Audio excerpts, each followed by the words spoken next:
Bonjour et bienvenue sur cette édition spéciale du journal de la cause animale. Aujourd'hui est un jour spécial car notre JT a 1 an. C'est pourquoi je suis accompagnée de ces magnifiques gâteaux faits à base d'herbes et de cailloux, comme le veut la tradition végane. Je suis également accompagnée de nos super chroniqueuses et chroniqueurs, ainsi que d'un invité de marque, monsieur Cédric Villani, député dans l'Essonne, qui a beaucoup agi pour les animaux durant son mandat. Bonjour monsieur Villani. Bonjour. Je vous laisse vous présenter brièvement pour nos spectateurs et spectatrices. Cédric Villani, mathématicien de formation, ancien directeur de l'Institut de recherche Henri Poincaré, devenu député en 2017, à l'époque séduit par le côté européen de la candidature République En Marche. J'ai été pendant 2 ans et demi dans ce groupe avant de le quitter.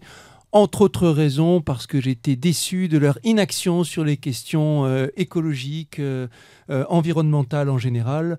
J'ai rejoint le groupe Écologie, Démocratie, Solidarité à cette époque. Je me suis rapproché de Génération Écologie, présidé par Delphine Batteau, et j'ai été, entre autres causes, défenseur de sujets des droits humains, défenseur du sujet de la condition animale et de sujets environnementaux. Eh bien, merci beaucoup. Et sur cette édition, nous aurons également le plaisir de recevoir Jean-Marc Charrière à distance, qui est un ancien éleveur reconverti et qui est désormais un fervent défenseur de la cause animale. Mais avant d'aborder ces sujets passionnants, voici une raison supplémentaire pour laquelle ce JT est spécial. Le JCA intègre un projet plus grand. Vous le savez, l'avenir est au véganisme et à l'antispécisme. C'est pour cela que nous avons décidé de créer le projet Futur, un projet collaboratif qui nous permettra de dessiner ensemble les contours de l'antispécisme de demain. On vous explique ça tout de suite.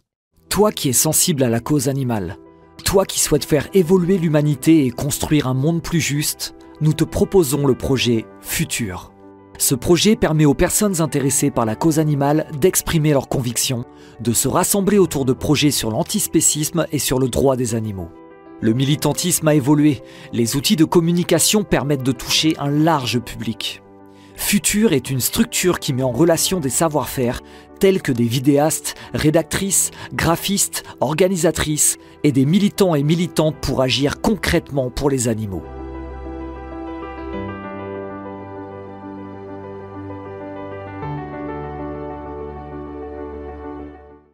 Nous aurons d'ailleurs une soirée de lancement le jeudi 7 juillet à 19h. Et c'est parti pour les actus du mois. Le nouveau gouvernement a été dévoilé il y a quelques jours et il se trouve que nous avons hérité d'un ministre de l'Agriculture et du bien-être animal qui est un peu particulier. Et oui, alors Astrid, d'ailleurs, L214 lui a mis la note de 1,3 sur 20, donc c'est pas BZF. C'est le plus mauvais choix de ministre de l'Agriculture, puisqu'il est à la fois chasseur à courre, donc au fusil, et chasseur à l'arc.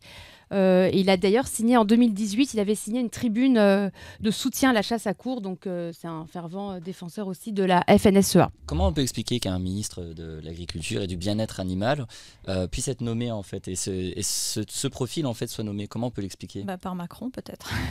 Enfin, vu qu'on a déjà un président. Monsieur Villani, est-ce que vous avez une analyse vous avez peut-être un avis là-dessus? D'abord, il y a bien des choses qui me sont restées, même après plusieurs années de pratique, mystérieuses dans le fonctionnement de la République En Marche et de la majorité présidentielle, je l'avoue.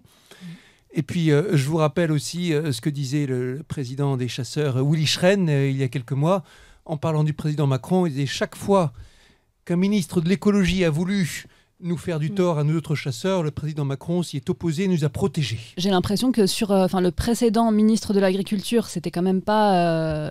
il était toujours sur la ligne de la FNSEA, toujours, quel que soit le sujet sur les élevages et autres. Alors, dans le cas de Julien de Normandie, comme dans le cas de Marc Fesneau, des gens que j'ai côtoyés, des gens qui, au point de vue humain, sont chaleureux, agréables, amicaux et tout ce que vous voulez. Mais la condition animale, c'est juste pas leur truc. Oui, voilà. D'ailleurs, ça a été renommé. Il est ministre de l'Agriculture et de la Souveraineté Alimentaire. Ça a été un peu changé. Alors, j'aurais dit quel que soit le périmètre, je dirais, souveraineté alimentaire, mais quel que soit le périmètre, ministre de l'Agriculture, c'est certainement aujourd'hui le poste le plus important dans le gouvernement pour les questions animales, parce que le plus gros point, le plus dur, clairement, c'est l'élevage. Exactement. C'est le plus dur parce que c'est là qu'il y a les plus grands intérêts économiques, c'est là qu'il y a la plus grande quantité de souffrance. Sur le milliard d'animaux qui sont abattus chaque année rien qu'en France, combien ont eu droit à des conditions de vie à peu près dignes? une toute petite Ouais, minorité. c'est ça. Est-ce qu'on Et- peut vraiment parler, pour être vraiment très clair, est-ce qu'on peut vraiment parler que les lobbies font vraiment du bon travail, le lobby de la FNSEA ou les lobbies de la chasse peut-être? ouais. C'est apparemment Ils sont le très cas. bons. Vous très avez bons. vu, sinon allez le voir, Goliath. En l'occurrence, c'est sur la question des pesticides plutôt que sur la question de la chasse ou de l'élevage. Si, il y a un éleveur qui est très très émouvant dans Goliath d'ailleurs. Un éleveur de lapins qu'on voit bien complètement pris au piège avec ces cages qui s'entassent à perte de vue, dans lesquelles les lapins sont entassés, ne peuvent jamais se promener, jamais sauter. Lui-même qui aime les lapins, il voit qu'il est complètement prisonnier. Il a ses grands emprunts qu'il doit rembourser, il a les coopératives qui le mettent à sa merci. Il arrive à tirer pour lui un revenu de 350 € par mois. Bref, il est coincé. Il faut l'aider, il faut aider les agriculteurs dans sa situation à changer le système. Et la FNSEA et d'autres ou d'autres très loin lobbies de tout sont ça. très efficaces pour empêcher que le changement se fasse. C'est ça. Et moi, ce que j'ai envie de vous demander, c'est à votre avis, quelle est la stratégie à mettre en place par rapport à ce ministre de l'Agriculture qui est anti-vegan, anti-spéciste, etc. Quelles sont les choses à faire? Est-ce que c'est le dialogue qui est à privilégier? Est-ce que ce sont d'autres types d'actions? Le militantisme politique? Quelles sont vos visions là-dessus? Déjà, est-ce qu'il y a possibilité qu'ils reviennent sur la loi de maltraitance qui est quand même passée, où il y a quand même eu des avancées? Déjà, est-ce qu'il y a possibilité qu'on fasse un chemin arrière par rapport à ça? Ça, j'y crois pas.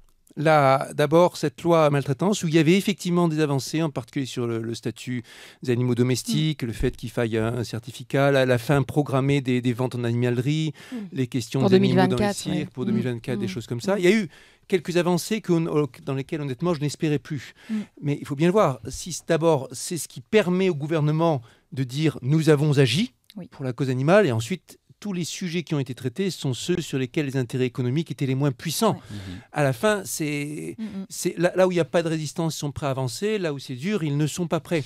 Je ne crois pas à un recul. En revanche, je ne me fais pas d'illusions sur l'immobilisme global qu'il y aura. Il faut travailler ça en rapport de force. Le rapport de force en utilisant notre principal allié qui s'appelle l'opinion publique, qu'il faut encore et toujours travailler pour leur indiquer la réalité de la situation. Je vais vous donner un autre exemple, même pour une ministre qui était beaucoup plus favorable a priori. Je parle de Bérangère Abba pour la biodiversité. Sur un petit dossier dans lequel j'ai accompagné des gens des sociétés protectrices d'animaux, ou Pierre Rigaud qui était engagé sur le fait de classer le putois d'Europe en espèce protégée. Visiblement un dossier très sensible pour les chasseurs qui ont l'habitude de voir, certains chasseurs qui ont l'habitude de voir le putois comme une espèce indésirable qu'il faut éradiquer et ainsi de suite. Le dossier complet, une ministre plutôt de bonne volonté, 2 ans et demi d'efforts pour 0 résultat, absolument rien. Donc ici, on voit la puissance des forces qui veulent que rien ne bouge. C'est seulement en prenant l'opinion publique à témoin qu'on arrivera à quelque chose. Qu'est-ce qui fait qu'en Allemagne, je suis désolé, j'ai envie de comparer avec l'Allemagne, parce qu'en Allemagne, le ministre de l'Agriculture, je crois qu'il est végétarien, ou il réduit vraiment drastiquement sa consommation de viande, et en plus de ça, il statue vraiment sur son positionnement par rapport à la consommation de Moi, viande. j'ai l'impression que Qu'est-ce c'est qui fait quand qu'on a un même autre gouvernement ces là-bas? différentes visions politiques et justement ces différentes convictions qui sont mises en avant. Est-ce que c'est pas ça la différence justement avec l'Allemagne? D'abord, en Allemagne, on a une culture de parti et une culture de coalition. On va beaucoup plus axer sur le programme qu'en France, où à la fin, tout repose sur une seule personne, le président de la République, et où on personnalise beaucoup plus le débat. Ensuite, je vous rappelle qu'il y a quand même en Allemagne une tradition végétarienne bien plus forte qu'en France. Il doit y avoir 3 fois plus de végétariens dans la population. Ça fait très longtemps qu'il y a des menus végétariens dans les cantines, dans les pays anglo-saxons aussi. Je pense qu'à l'Assemblée nationale, on doit être 4 députés végétariens à tout casser. Même pas 1% de la population. C'est très loin pour eux, quoi. C'est très loin, en fait. C'est très loin. Je vous rappelle aussi que on part de loin dans la France, grand pays de tradition de viande. Je vous rappelle que gastronomique. Je vous rappelle que dans le repas gastronomique à la française déposé au patrimoine immatériel de l'UNESCO, c'est marqué le déroulé du repas avec plat principal, viande ou poisson. C'est inscrit tel quel dans notre patrimoine. Donc le chemin à faire d'une pour revenir là-dessus, d'une part à cause des traditions, d'autre part à cause des grands intérêts agroalimentaires, est phénoménal. Pauline, est-ce que tu avais encore d'autres choses à rajouter Ouais, sur notre nouveau ministre Je trouve simplement, il y a des points vraiment à acter qu'il faut vraiment qu'on se rappelle tous. Il a quand même voté contre l'interdiction de la castration à vif de la queue des porcelets à vif également. Il a également voté contre l'interdiction de l'élevage des cages pour les poules et pour les lapins. Il avait été contre la limitation de la durée des transports pour les mammifères et les oiseaux. Il a voté contre l'exigence de la garantie sur les conditions d'abattage des animaux exportés vivants. Et il a voté contre la désignation d'un responsable de la protection des animaux dans les transports maritimes. Et enfin, il a voté contre l'obligation d'installer des contrôles vidéo dans les abattoirs. Et il a voté aussi contre ce fameux droit d'avoir un menu végétarien, c'est même pas végétalien, végétarien dans les écoles et dans les crèches. Un simple droit, hein, pas une obligation. Exactement. Non, voilà. mais là, on a le pire du C'est pire en assez matière de aberrant. vote. De toute façon, pour arriver à 1 sur 20 au classement de L214, il faut vraiment le faire. Il faut y hein. aller. Alors je vais vous dire quand même Eh bien, où merci. il a eu son 1 quand même, c'est sur la pêche électrique parce que là il se dit bon les gars faut pas déconner quand même, il n'a pas soutenu la proposition de pêche électrique. Ah, sinon, Voilà. il aurait pu Bravo avoir 0. quand même. Il aurait pu avoir 0, il a Ah, gagné j'avoue, ce on est pas point-là, mal. donc voilà. Donc on peut peut-être espérer, mais là je pense il y a réellement un Eh bien, problème, on encourage C'est- Marc Fesneau à améliorer sa note. Il a eu 1 sur 20, il peut mieux faire. Voilà, il n'est pas à 0, donc voilà, il peut mieux faire. Pour celles Eh et ceux bien, qui nous écoutent, excuse-moi, c'est politique-animaux.fr pour trouver toutes Ah les oui. notes des Très politiciens bien, et politiciennes qui sont notées par L214. Exactement, moi, merci. Je ne suis pas le meilleur, mais je suis quand même bien classé avec une bonne note autour Ah, de on va 19 sur vérifier. 20. On vérifiera, ça. on vérifiera. Eh bien, merci beaucoup. Sur ce thème, nous avons une petite vidéo à vous présenter avec notre grand Manitou Amadeus en premier rôle masculin. Françaises, Français, en cette période d'élection, je viens vous parler habillé de la sorte pour vous parler d'un sujet grave, la cause animale. Donc pour ces élections de 2022, on peut se dire que la cause animale a évolué, a avancé, l'émergence du parti animaliste au présidentiel, Mélenchon qui parle du spécisme, de plus en plus de candidats qui parlent des élevages intensifs et tout ça. Donc on pourrait se dire super. Mais pour moi, mon point de vue, c'est une reculade totale. Les amis, on va devoir reconsidérer notre manière de faire, user de stratégie. On passe tout de suite à une journée mondiale qui arrive le 5 juin. Il s'agit de la journée mondiale de l'environnement. Alors, question, l'écologie peut-elle être un atout pour la cause animale ? Oui, alors absolument. Il y a un groupe d'experts de réflexion, on appelle ça un think tank, en français bien sûr, qui est à Zurich et qui nous dit en fait que dans les 30 ans, il faudrait absolument carrément arrêter la consommation de viande dans les 30 ans pour sauver la planète.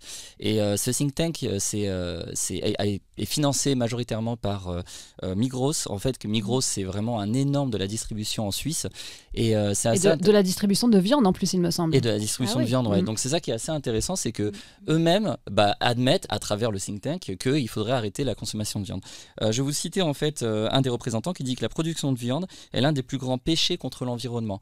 Alors ce qu'on peut imaginer, c'est que Migros, l'intérêt dans tout ça, alors bien sûr c'est de montrer qu'il se positionne par rapport à l'environnement, et c'est aussi de favoriser les alternatives végétales et aussi éventuellement dans les 30 ans à venir la viande de culture. Alors d'un côté, c'est un peu bizarre parce que d'un côté, il se positionne dans ce sens-là, mais de l'autre, quand il y a Greenpeace qui propose d'interdire la publicité pour la viande et les produits laitiers, là par contre, Migros, ils sont pas d'accord, quoi. Ouais. Donc, Ce sont ces grandes organisations qui parlent pas forcément d'une seule voix, les uns, Ouais. et qui se retrouvent en conflit avec soi-même, j'allais Mais oui. dire, aussi, ou peut-être qui jouent court terme contre long terme, ou l'un pour l'autre. Attention, parfois, je dis pas que c'est le cas là, mais parfois, donner une perspective à long terme est un moyen Oui. de se donner une excuse pour ne pas agir à court terme. Oui, c'est Dire, ça, ouais, ça en ressemble à- 2100, ouais. il faut faire ceci, C'est vrai. mais là, pour l'instant, la cohérence pour allons-y, l'instant, allons-y. ouais, c'est pas possible. Moi, je voudrais faire deux commentaires. Le premier, quand on se demande est-ce que l'écologie est bonne pour la cause animale, attention, ça dépend de la définition d'écologie. Certains vont dire que l'écologie, c'est l'harmonie entre les hommes, les humains, les animaux, l'environnement, et que donc c'est inclus dedans la condition animale. D'autres parleront d'environnement, un terme qui est très, très contestable, comme quelque chose de plus réduit que écologie. Et là, effectivement, la question, c'est est-ce que les intérêts vont dans le même sens ? Et là, je crois que ces dernières années, effectivement, il y a eu une réalisation à beaucoup de niveaux, dans les laboratoires d'idées ou think tanks, mais aussi au niveau des partis politiques, à quel point ces questions étaient liées, à quel point la consommation de viande est un problème. On dit que c'est jusqu'à 15% de l'empreinte carbone ou quelque chose comme ça à l'échelle de l'humanité. Mais aussi la déforestation. On dit que 80% de la déforestation dans le monde, c'est pour de l'élevage.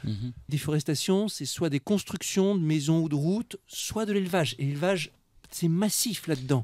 Je prends l'exemple aussi du plastique. La grande majorité du plastique, je crois que ça équivaut à 60%, c'est pour les filets de pêche. Et ça, on s'en rend pas compte, mais la majorité du plastique qui est délaissé dans les océans, c'est les filets de pêche. Et les emballages alimentaires. Après, dans ce qui est la consommation courante quotidienne, c'est les emballages alimentaires qui sont en priorité se retrouver dans les océans, dans les continents plastiques et autres. Alimentation, enjeu politique majeur, ça c'est nouveau, ça c'est récent.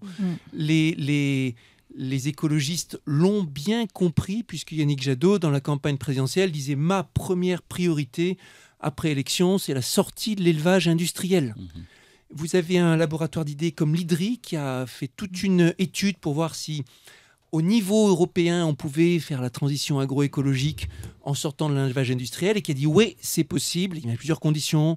Il faut rapatrier les légumineuses, les plantations de légumineuses en Europe, et il faut diminuer d'au moins 2, voire 3 la consommation de viande. Donc que vous le preniez par le bout de l'agroécologie et défense du vivant dans les sols, etc., ou que vous le preniez par le bout de l'empreinte carbone, ou que vous le preniez par le bout de la souffrance, du bien-être des êtres sentients, il faut changer l'alimentation. En tout cas, moi je trouve ça vraiment assez intéressant parce qu'on voit que ça commence à se relier un petit peu, que les gens commencent à réaliser que tout ça c'est lié, et quand même un think tank comme celui de Migros commence à s'emparer du sujet suite au rapport du GIEC en plus, parce que c'est ça qui leur a fait réaliser que c'était peut-être le moment de faire autrement. Là on voit qu'il y a peut-être une évolution possible et que c'est assez intéressant. Puis, pour ce qui est des questions carbone et climatiques, là aussi, l'impact du changement climatique sur le vivant n'est pas à démontrer. On a vu les terribles images des koalas brûlés dans les grands feux de brousse en Australie. On a vu l'impact désastreux du déboisement en Amazonie sur la biodiversité locale, etc., etc. On a vu même dans les statistiques ici en Europe l'effondrement de la population des insectes suite à l'utilisation de pesticides, d'herbicides, de fongicides qui sont destinés à augmenter les rendements, qui sont destinés à produire davantage. Et tout ça, à la fin, ça a aussi un mode d'alimentation qui est derrière. Et justement, je voulais rappeler aussi que côté humain, c'est aussi une catastrophe. Oui, tout à fait. Vous vous rappelez que dans l'abattoir de Blancafort, il y a encore un homme qui a essayé de se suicider. Donc je ne sais pas si vous vous rappelez, c'est un abattoir qui s'occupe des volailles. Et il y a 2 ans, en 6 mois, il y a eu 3 suicides quand même. Donc cet homme, ça fait 30 ans qu'il y travaille, il a 60 ans. Et en fait, on leur demande toujours plus, des cadences pas possibles, de la qualité. Alors je ne sais pas si on peut parler de qualité dans ce domaine. Et en fait, ils sont à bout. Donc de toute façon, l'élevage, c'est une catastrophe à tous les niveaux. Ouais. Et d'ailleurs, je vous l'avais annoncé en début d'émission. Tout de suite, nous recevons Jean-Marc Charrière, ancien éleveur qui s'est reconverti et auteur d'un livre que j'ai ici, Les vaches pleurent, dans les coulisses des abattoirs, dans lequel il partage son expérience de tous les types d'élevage possibles et imaginables. Bonjour Jean-Marc et merci beaucoup d'être avec nous. Bonjour. Dans ton livre, tu dis « J'ai embrassé la carrière d'éleveur car j'aimais les animaux et la vie à leur contact. Je l'ai quitté pour les mêmes raisons après ce que j'y ai vu. » Alors, est-ce que tu peux nous parler du rapport que tu avais aux animaux avant de devenir éleveur, de l'idée que tu te faisais de l'élevage et de ce que tu as découvert dans la réalité des élevages ? Oui, donc moi j'entretenais une relation avec les animaux comme on peut entretenir une relation avec un chien ou un chat, enfin un animal de compagnie. Et en fait j'ai découvert complètement l'inverse dans le milieu où en fait on est invité à mettre de côté cet aspect-là, l'aspect plus émotionnel pour l'aspect technique en fait et l'aspect économique surtout, où l'animal est considéré comme une machine à produire, un produit, que ce soit de la viande, du lait, et rien d'autre en fait. Et donc en fait c'est vraiment la logique économique qui guide le destin de ces animaux, et c'est pas du tout le cœur ni quelconque raison émotionnelle en fait. Ok, merci beaucoup. Du coup, Harry, je crois que tu avais une question pour Jean-Marc. Ouais, moi, j'ai une question extrêmement simple. Si aujourd'hui, je suis éleveur et je veux faire un petit peu comme toi, c'est-à-dire j'ai une conscience qui s'éveille et j'ai envie de changer, clairement, concrètement, qu'est-ce que je peux faire ? Alors après, il y a autant d'alternatives que je dirais que de fermes et puis de personnes. Aujourd'hui, il y a plein de façons de se reconvertir. Pour les fermes dans lesquelles c'est possible, il y a une végétalisation de la production, tout simplement. Cultiver des céréales, des légumineuses, des légumes, et puis aussi investir dans la transformation. Je pense que il y a beaucoup de marchés pour ça, notamment pour fabriquer des laits végétaux. Oui, c'est vrai, excuse-moi de t'interrompre, c'est vrai que en France, la moyenne de dette d'un agriculteur, c'est à peu près 100 000 euros. Et quand un agriculteur est endetté, souvent il a du mal à se projeter sur d'autres types de production. Est-ce qu'il y a des solutions qui existent pour justement aider à la conversion ? Alors, à ma connaissance, pas tellement. Enfin, j'ai pas, en tout cas pas d'aide d'État, ou très peu, c'est peu élevé. Mais effectivement, la dette, c'est souvent un gros frein, parce que pour pouvoir investir dans l'élevage notamment, il y a des normes très précises et des bâtiments qui sont très coûteux. Ça, c'est le même problème qu'il y a en Suisse, hein. Les agriculteurs sont souvent très endettés, et ça, c'est effectivement un frein. Mais après, je pense qu'il y a une possibilité de reconvertir certains bâtiments, justement pour une laiterie. Ça peut très bien se transformer en laboratoire de transformation. Une stabulation, ça pourrait se transformer en stockage de diverses choses. Je pense qu'il faut aussi penser en termes d'utilisation de ce qui existe déjà. Et puis après, c'est clair qu'il faut penser aussi économiquement. Il y a la raison économique, elle rattrape toujours. Et c'est-à-dire qu'un agriculteur qui serait endetté à une certaine hauteur doit pouvoir obtenir des revenus qui permettent d'assumer ces dettes, mais c'est aussi possible, hein. Et ça existe, et en Suisse, il y a des exploitations qui se sont reconverties, qui ont des meilleurs revenus et une meilleure qualité de vie. C'est possible, ça existe. Et moi, j'ai envie de revenir un petit peu sur ton parcours. Ce qui est vraiment hyper intéressant, c'est que tu es passé par tous les types d'élevage, j'ai envie de dire, possibles et imaginables. Est-ce que tu peux nous en parler un petit peu, notamment de ce que tu appelles le petit élevage carte postale, parce qu'il y a encore énormément de gens qui s'imaginent que c'est idyllique, que c'est parfait, et je crois que toi-même, tu avais cette image-là avant. Donc, est-ce que tu peux revenir un petit peu sur cette image ? Oui, absolument. J'idéalisais beaucoup, l'agriculture de montagne telle qu'elle est pratiquée en Suisse. Donc les estives, où vous montez les vaches à l'alpage, elles passent 3-4 mois au grand air, elles sont rentrées juste 2 fois par jour pour la traite. Et puis c'est vrai qu'on s'imagine que ces animaux, ils sont heureux, qu'ils vivent paisiblement, et puis qu'ils vivent et qu'ils meurent de leur belle vie dans un pâturage de montagne. Mais en fait, c'est pas du tout ça. C'est l'image d'Épinal qu'on essaye un petit peu de maintenir, et puis que le marketing aussi s'approprie pour un petit peu endormir les gens derrière cette image. Mais en fait, la logique économique, elle est la même. C'est-à-dire qu'une vache laitière, elle a une durée de vie qui est limitée. Une vache, ça peut vivre entre 20 et 25 ans. Il n'y a aucune vache qui vit 20 à 25 ans dans un élevage. Une vache, en France, c'est en moyenne 6 à 7 ans. C'est 3 lactations, peut-être 4 lactations. Et des vaches, même 10 ans, c'est déjà un âge canonique pour une vache. Et en fait, la logique, c'est la même. C'est que quand un animal ne produit plus suffisamment et n'est plus rentable, son destin, c'est de finir à l'abattoir. Et donc ça, c'est pareil partout, que ce soit dans l'élevage que je dis carte postale, parce que justement, des pâturages, tout est joli, tout est beau en apparence, mais la logique, elle est exactement la même. Oui, et puis dans ton livre, tu parles aussi des maltraitances normales ou normées, justement, que subissent même ces animaux, justement, dans les petits élevages carte postale.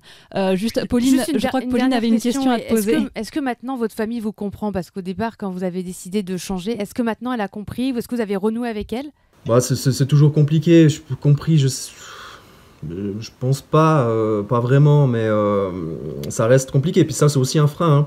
La loyauté familiale. Et d'ailleurs, je participe à un groupe de travail sur la reconversion aussi d'éleveurs, et puis j'ai eu contact avec un éleveur qui pense de transitionner, et pour lui c'est un frein, effectivement, d'affronter sa famille pour dire que voilà, parce qu'après c'est des générations, que vous avez élevé des vaches depuis des générations. Déjà il y a la tradition familiale, mais ensuite il y a tout l'aspect de la génétique, c'est-à-dire qu'un troupeau, on va l'améliorer génétiquement, et puis ça se fait pas comme ça, c'est le travail d'une vie pour un éleveur, et puis c'est un petit peu mettre à la poubelle le travail du grand-père, du père, etc. Donc c'est difficile, c'est aussi un frein psychologique pour se reconvertir. Eh ben, merci beaucoup. Je rappelle que tu es l'auteur du livre Les vaches pleurent, que je suis en train de montrer à la caméra. Bravo. Donc, Les vaches pleurent dans les coulisses des élevages. C'est un témoignage que j'ai trouvé vraiment à la fois touchant, courageux et vraiment précieux parce que ça montre justement cette réalité de l'élevage et des élevages. On peut trouver ce livre sur ton site naturelibre.net. Je vous le recommande chaleureusement. Et ben vraiment, merci beaucoup Jean-Marc. Merci beaucoup. J'en profite pour revenir sur le thème de l'écologie et vous annoncer que nous aurons bientôt un débat pour savoir justement si l'écologie est compatible et est un atout ou pas pour la cause animale. Pauline, tu avais quelque chose à rajouter ? Oui, simplement l'ONG, donc Greenpeace, l'ONG écologique Greenpeace, elle s'attaque quand même, elle veut interdire la publicité pour la viande, pour le lait, les produits laitiers et les œufs, donc en Suisse.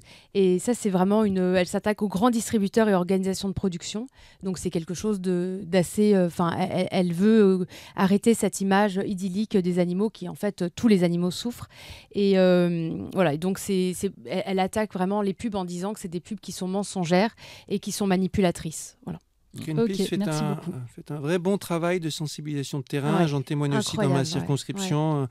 Avec un ciné-club organisé il y a quelques jours par Greenpeace à Orsay, autour du film Animal de Cyril Dion, qui était l'occasion d'inviter des universitaires spécialistes du thème, de lancer un débat avec les citoyens. C'est comme ça qu'on arrivera justement à marquer des points face à un gouvernement qui n'a pas l'air prêt d'agir. Eh bien, merci beaucoup. On passe au troisième thème.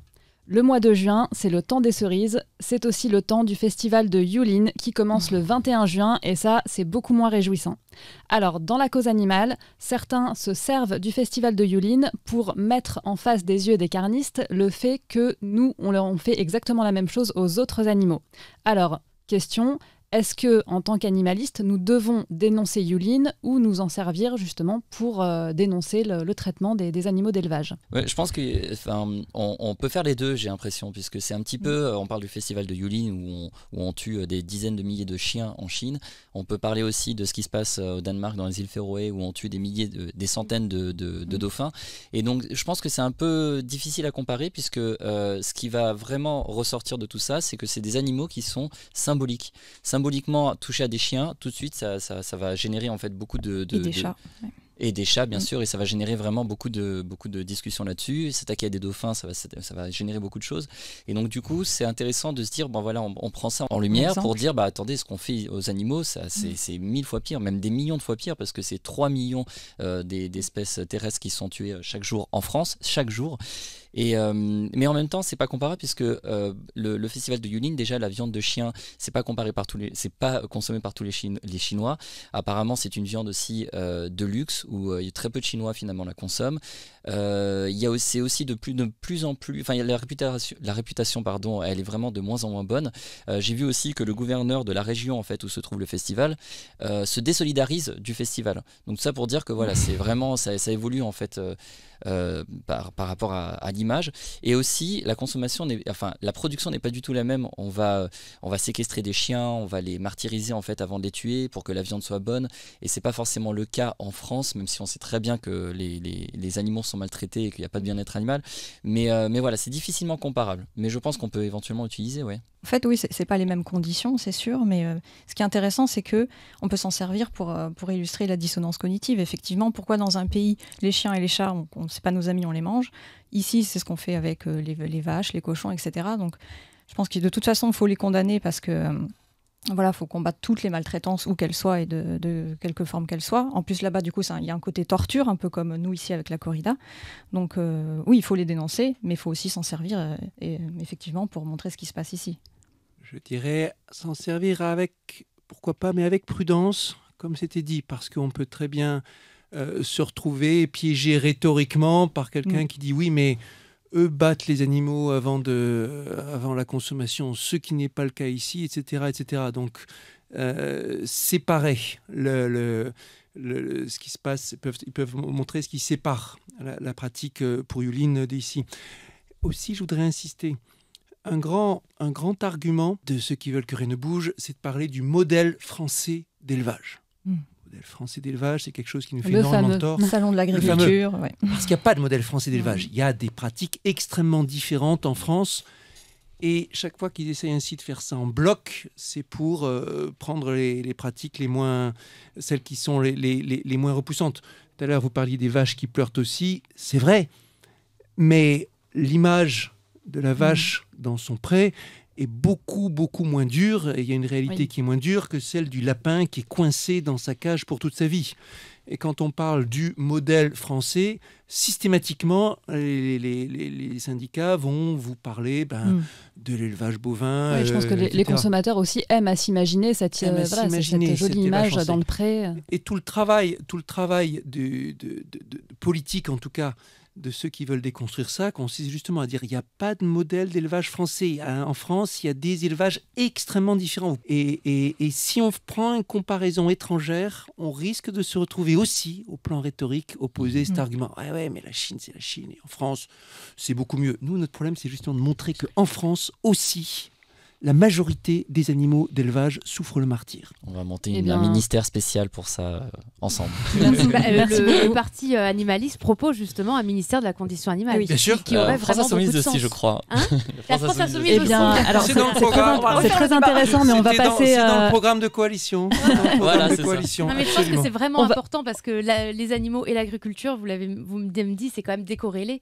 Donc il y a un intérêt. Alors on a un débat justement là-dessus que vous pouvez retrouver sur le journal de la cause animale, sur le choix justement pour les législatives, pour qui voter. On passe au 4e thème. Le 25 juin, ce sera la journée mondiale contre l'abandon des animaux de compagnie. Alors quand on pense animal de compagnie, on a tendance à associer ça aux chiens et aux chats, mais ce ne sont pas les seuls à être abandonnés, loin de là. Oui, effectivement, alors il y a les NAC, qu'on appelle les NAC, les nouveaux animaux de compagnie, c'est les premières victimes du business de l'animal et de l'animal objet, finalement, de l'achat compulsif. Donc en fait, dans les NAC, ça comprend les lapins, les rats, les hamsters, les cochons d'Inde, les chinchillas, qui sont des petits rongeurs, moi j'ai dû regarder, les oiseaux, les tortues, les lézards. Et en fait, pourquoi ? Parce que ça se vend vite, c'est facile, mais ça s'abandonne aussi vite sans état d'âme, parce que leur coût, c'est entre 6 à 10 euros. Donc c'est un prix d'appel, pour qu'ensuite les animaleries, elles réussissent à vendre finalement des cages ou des accessoires qui là sont beaucoup plus dispendieux en fait. On est toujours dans la notion de produit, quoi. Ouais. Produit d'appel pour vendre. L'animal est un produit d'appel pour pousser à acheter d'autres produits. Ouais. En plus, je pense que c'est tellement pratique entre guillemets, d'abandonner un lapin ou un chinchilla, etc. Ça se voit pas, alors que un chien, ça se remarque, un chien qui est dans la nature, un lapin, on fait pas attention. Donc c'est aussi parce qu'ils sont pas identifiés. Il n'y a pas d'identification, donc ils font pas partie de la loi maltraitance. Donc on peut les acheter en animalerie, et puis comme ils sont pas identifiés, il n'y a pas de problème pour les abandonner. Je trouve ça hallucinant de voir qu'il y a des belles campagnes de la SPA pour sensibiliser justement sur l'abandon des animaux domestiques, et on reste toujours les vainqueurs. Enfin, on est champion en France en abandon d'animaux domestiques. Alors, dans l'Espagne et l'Italie sont... On est souvent champions, mais là, l'Espagne et l'Italie sont un peu au-dessus de nous quand même. Ah d'accord, parce que j'avais vu les chiffres, c'était 100 000 abandons par an. Quelque chose comme ça, et encore c'est contesté parce que c'est que ceux qui sont comptabilisés, et puis apparemment il y en a bien plus. Tous ceux qui ne sont pas identifiés, comme les NACS, ne peuvent pas être comptabilisés. Exactement, c'est ce que le président de la SPA disait, c'est qu'en fait la plupart, c'est juste les chiffres qu'on a, c'est des côtés immergés de l'iceberg, parce que la plupart en fait, les gens ne prennent même pas la peine de venir déposer devant la SPA la cage avec l'animal. Et parmi les NAC, il y a aussi tout ce qui va être reptiles, les serpents, les tortues, etc., qui peuvent devenir des espèces invasives, et voilà, ça pose encore d'autres problèmes, notamment au niveau environnemental, j'imagine. Oui, alors là, par contre, c'est vrai qu'eux sont dans des vivariums avec de la chaleur. Oui, mais après, voilà, ça peut arriver que des gens qui ne savent pas s'en occuper ou qui en ont marre, à un moment donné, les relâchent dans la nature. Ils n'ont aucune espèce. Un truc à dire sur les NAC, dans certains cas, c'est aussi associé, bien sûr, à du trafic qui met même les espèces en danger. On pourrait parler de serpents, des migales, très très prisés comme animal de compagnie. Dans certains cas, ce sont des ravages qui sont faits dans les pays d'origine pour aller les capturer, les mettre sur le marché dans des conditions de transport complètement indignes, toutes sortes d'animaux. Et ça fait partie aussi des problèmes d'effondrement des espèces. J'en profite que vous parliez des migales pour vous demander, vous avez un attachement particulier à... question. Faudrait qu'on soit votre exemple. Elle n'a pas bougé depuis tout à l'heure, elle n'a pas bougé. Mais il y a une araignée qui porte votre nom d'ailleurs. Oui. Oui. Vous êtes bien renseigné, Oui. effectivement. Des Oui. scientifiques iraniens qui, à un Voilà. moment, ont décidé de trouver, face à une nouvelle espèce d'araignée à nommer... Aranella villani. Aranella Ah oui. villani. Merci. Ah. Bravo. Justement, je me demandais d'où venait cette passion. Enfin, Il faut garder un petit peu de mystère. Ah. Ouais. la suite au prochain épisode. En tout cas, les scientifiques en question, en l'honneur de ce qu'ils m'avaient entendu dans une conférence à Téhéran ou à Ispahan, se sont dit, voilà, on sait que ce mathématicien français à la broche araignée, on va lui rendre hommage. Eh bien, tout de suite, on passe au Flash Info. Flash Info, c'est parti. Alors, je commence avec une triste nouvelle. Vous vous rappelez de Nénette, c'est Laurent Houtan, Oui. vedette du jardin de la ménagerie du Jardin des Plantes. Mhm. Donc, le 16 juin, c'est ça, elle va fêter ses 50 ans, mais de captivité. Donc, elle est Mhm. entrée à l'âge de 3 ans. Chaque année, on en parle de Nénette. Et oui, et là, donc 50, un demi-siècle de captivité. Moi j'enchaîne en fait, c'est une ferme de saumon qui va s'implanter à côté de Guingamp en Bretagne. Voilà, c'est de plus en plus concret. C'est la société norvégienne qui s'appelle Smart Salmon qui va s'installer et c'est 8000 tonnes par an de saumon. Alors on parle en tonnes bien sûr puisque c'est du poisson. Voilà, pas d'individu, pas voilà. d'individualité. Alors ça passe c'est assez rigolo entre guillemets. Nous allons essayer de faire un projet le plus soucieux pour l'environnement. C'est le cofondateur qui le dit. Lol. Voilà, Mince. sachant que c'est 600 On est bien mètres avec cubes d'eau utilisés par jour, on n'imagine même pas la farine animale qui est la consommation pour les poissons, la pollution, les antibiotiques, enfin voilà. On va rester dans les poissons quand même, parce que la dernière entreprise islandaise de chasse à la baleine a décidé cet été de repartir en mer pour aller tuer des rorquals communs et des baleines de Misk. Donc c'est un mauvais signal, c'est catastrophique. Il n'y a que l'Islande, la Norvège et le Japon qui tuent ces cétacés. Il y a quand même un petit espoir, c'est que la ministre de la Pêche, elle réfléchit à interdire la chasse à la baleine pour 2014 et du coup 2024 pour 2024. Voilà, mais ça aurait été bien, mais en 2024. Et donc c'est quand même un petit espoir. Là, elle a commissionné une équipe pour faire un état des lieux de manière économique et environnementale et de l'image que peut donner la chasse à la baleine en Islande. Alors, de la pêche à la chasse, je vais parler un tout petit peu de Willy Schrein, donc notre fameux président de la Fédération nationale des chasseurs, qui a conseillé lors d'une émission télé aux promeneurs de se promener chez eux. Oui, vous entendez bien, chez eux. Parce que non, la nature n'appartient pas à tout le monde. Oui, du coup, simplement, l'association de protection des animaux américaine PETA, elle propose de financer la reconversion des éleveurs de canards et de doigts de faux foie gras, vers le foie gras végétal, donc à base de champignons, tout ça. Alors moi c'est faire un point en fait sur des procès. Alors j'en ai sélectionné 3. Le premier c'est le procès des éleveurs de la ferme de l'Horreur. Je ne sais pas si vous vous souvenez, en début d'année c'était un élevage de 38 bovins qui était vraiment malmené, ferme Paulet, et du coup c'est renvoyé au 28 juin voilà, pour le procès. Le 27 juin sera rendu le jugement de l'affaire de l'abattoir de Briec. Voilà, là aussi il y avait des cochons qui avaient été malmenés. L214 a demandé 10 000 € d'amende.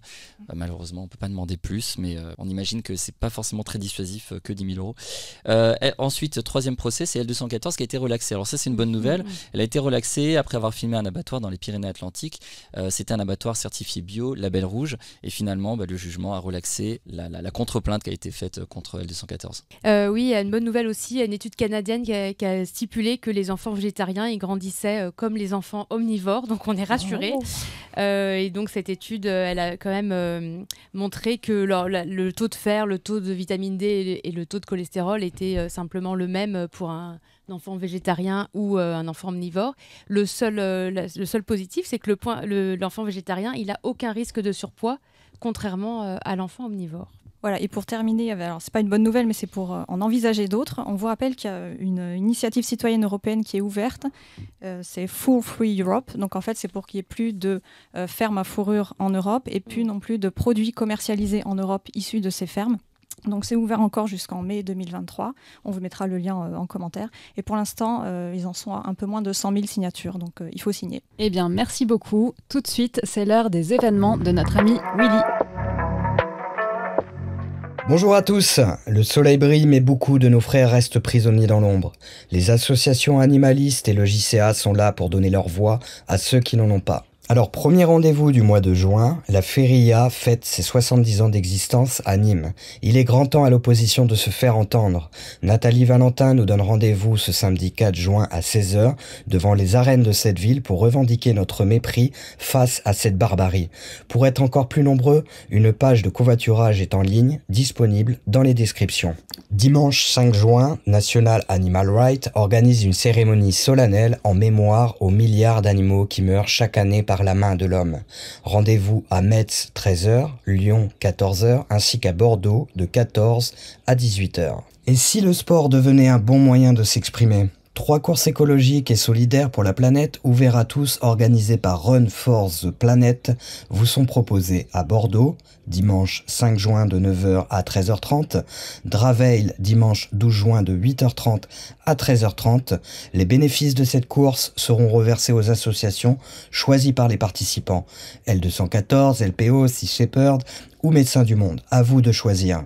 Et enfin, la 3e se passera à Lyon, dimanche 26 juin, de 9h à 13h30. Quand Beagle Ghana organise leur 9e rassemblement les 10 et 11 juin de 11h à 18h devant l'élevage de la honte, représenté par la Fondation Brigitte Bardot.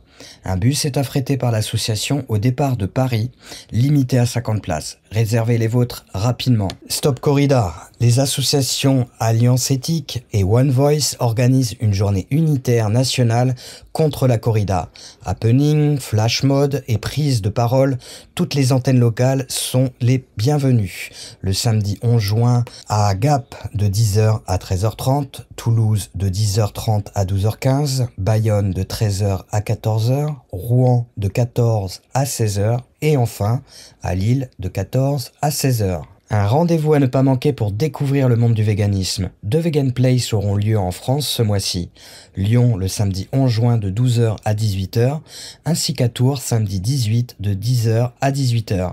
Conférences, villages d'auteurs, stands associatifs et produits véganes seront mis à votre disposition. Toujours à la Vegan Place de Tours, notre ami Corentin Lagalarde du journal de la cause animale, éducateur auprès de la jeunesse issue des services sociaux, ainsi que coach sportif, se fera un plaisir d'animer à partir de 14h une conférence sur la nutrition végétale. Soyez nombreux à Nice, samedi 18 juin, pour échanger avec les bénévoles de l'association L214 de 14h30 à 17h et découvrir les alternatives qui ne font souffrir personne. Et pour finir, ce même jour, à Tours, Annie Moreau de l'association Fréjus sera présente à 16h pour animer une conférence sur les loups. Elle détaillera la façon dont ils évoluent, s'adaptent et vivent parmi nous. Les événements terminés, je vous donne rendez-vous le mois prochain. N'oublions pas que nos voix sont les leurs. Merci Willy. Eh bien, notre JT touche à sa fin. Je remercie chaleureusement nos chroniqueuses et chroniqueurs, ainsi que nos invités, Monsieur Cédric Villani et Monsieur Jean-Marc Charrière. Je remercie chaleureusement le studio Armada et toute l'équipe technique. Je remercie également notre partenaire Vegami. Et si tu souhaites soutenir le commerce vegan, une campagne est lancée avec que des boutiques végétaliennes. Rendez-vous sur le compte Association des épiceries véganes indépendantes francophones. Merci également à vous qui nous suivez depuis 1 an maintenant. Vous pouvez retrouver toutes nos émissions sur YouTube, Facebook, en podcast. Et n'oubliez pas également de nous suivre sur Twitter et sur Instagram pour nous encourager. À bientôt pour le futur de la cause animale.